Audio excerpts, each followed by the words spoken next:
Hey guys, what's up? It's Alex here. Welcome back to another top 5 video. Today we're going to be looking at the top 5 F1 drivers to only ever get one race victory. Now you could say these are fluke victories, these are ones that people lucked into, ones that they didn't really deserve, but nonetheless they're going to go through this list here. There are lots and lots of drivers that actually have only got one race victory. I think it's the most prominent of people who have actually got race victories for them only to get one. So we'll look down this list here guys, and we'll see in the comment section down below whether you agree with me. Of course, I'm born into a generation where most people that have got a race victory have got more than one, so most of these people are going to be from the past and beyond. So let's get into this video with number 5. So first up we got Luigi Fagiglio. I think that's how you pronounce his name. He's Italian. He actually got his one race victory whilst sharing a drive, which is really strange, but we'll include him in this list nonetheless because his other sort of results outside his race victory were actually not too bad. He was only in Formula 1 for a couple of seasons, but he managed to get quite a few podiums in there as well. So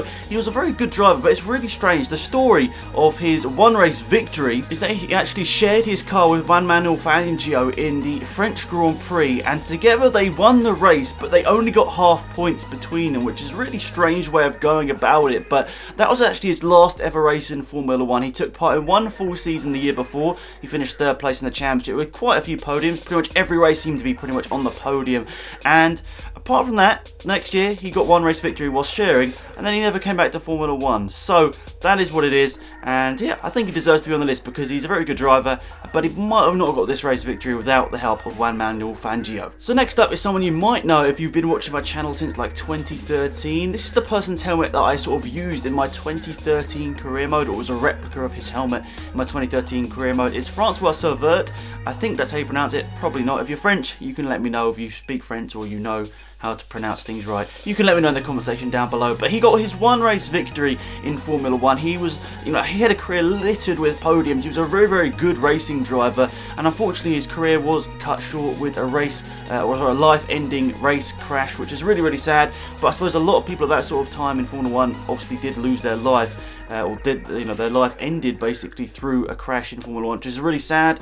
We're so lucky in a Formula 1 nowadays that that's not the case. Basically, safety has got better, so we're very lucky to live in an era like that. But back then, basically, if if your life ended early, it was probably going to be through a Formula 1 crash if you were a Formula 1 driver. But yeah, Francois Servert, a very good driver. He had a huge amount of podiums in his F1 career. He didn't actually rank that highly in the standings at the end of each year because, the era back then is that you'd probably get a podium one race, then you'd finish last, or you'd retire from the next race just because the cars were so unreliable. But that's the way Formula 1 was. I think his best result in the championship was like 6th or 7th, so not particularly good, but he did get a race victory, and I think deservingly he deserves to be on my list. Okay, I need to apologise. I just actually went and quickly looked at his stats because I wanted to make sure I got my facts right, and I did not. I got it completely wrong. So his best result in the championship was 3rd. He also got 4th place and 6th place. So he was actually quite a little bit better than I thought there in terms of championship standings at the end of the season. But still, I still think he probably deserved a little bit better. He was a very good racing driver. So next is one I don't think most of you guys are going to agree with. It's John Alesi. He won the Canadian Grand Prix in 1995. He had lots of decent results in his career. He also raced for some very good teams, including that race victory, which was actually at Ferrari. But what do you guys think about this one? Because I can't really tell how good people are, except through basically Wikipedia stats, which is how I've been doing this basically. So I can't really tell how people sort of out of my era, like in the 80s and further back from that, I can't really tell how good they are except from results from Wikipedia. So it's very tough for me to do this sort of video, but I wanted to challenge myself. So maybe you can leave your comments down below. I'll try to leave like a Wikipedia link or something down below, so you guys can go and have a look for yourself at the one-time winners in Formula 1. But John Alesi was a very good racing driver. He had numerous amounts of podiums as well. He got that one race Grand Prix victory in the Canadian Grand Prix in 1995, and possibly he could have got more, but obviously he had very good teammates at the same time, so it's like very tough to sort of go back and forth, like can you beat your teammate each race weekend. And I guess he was generally maybe seen as the number 2 driver in some of the teams that he was racing at, especially like Ferrari. You got a very high level to maintain there. But John Alesi, nonetheless, I think he deserves to be on my list at least, but you guys can let me know in the comment section down below whether you think I'm wrong.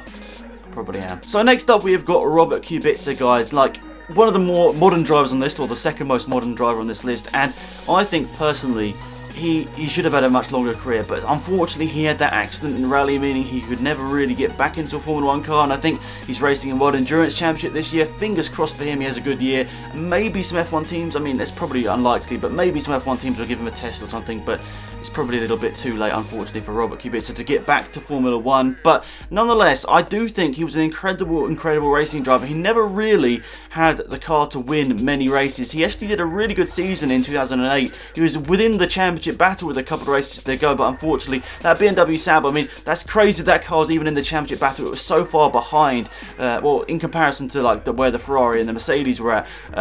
McLaren, sorry. They were so far back in comparison, so it was crazy to see Kubica actually in that championship battle, and for me it's absolutely gutting. When I heard that news in 2011 that he had this accident, he wasn't going to be able to race in Formula 1, I mean, it was really life-threatening. It was a very serious crash, this. So really sad for Kubica. I really wish that he would have been able to come back to Formula 1, but it doesn't look like that's ever going to be the case, and for me, he's going to be up there in one of the best racers to only win one race, and to be honest, if luck didn't go his way, he might not have even won that race as well. But for me, Robert Kubica is an incredible driver, and I think it's a big loss for modern day Formula 1, because if he got into a top team, I think he would match pretty much anyone on their day. He's an incredible driver, but yeah, sadly we don't have him in F1 nowadays. But fingers crossed for him. That wasn't fingers crossed for him in World Endurance Championship this year that he does good.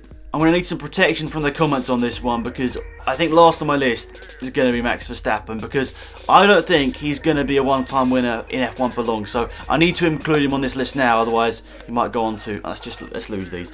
But yeah, I think Max Verstappen is an incredible driver. That victory obviously in Spain last year was very good. Maybe could have gone a different way if Ricciardo's strategy, but let's not talk about that.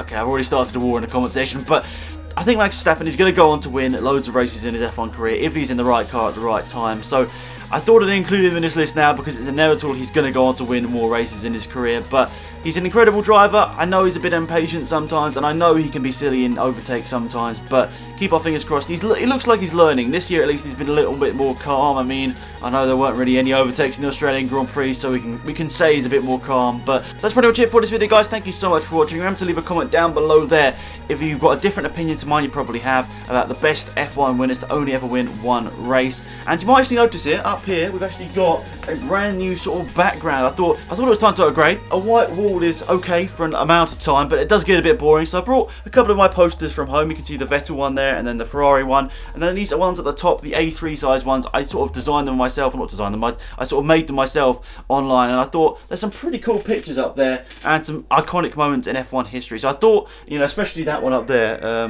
you can't see it, that one up there, legend. So that's pretty much it for this video, guys. Let me know if you like the new background. I probably need to fill out some of the gaps. I mean, there's a bit up there, there's a bit up there. I definitely need to fill out this background a little bit. So let me know what you'd like to see up there, what any sort of particular pictures you think would look really cool up there. So that is pretty much it for this video, guys. Thank you so much for watching. I'd really appreciate if you could leave a like on the video. It's massively appreciated. I know it gets boring me saying it, but you never know how much it actually helps me as a content creator, you know, leaving a like on the video. So thanks for watching. Have an epic day, and I'll see you soon.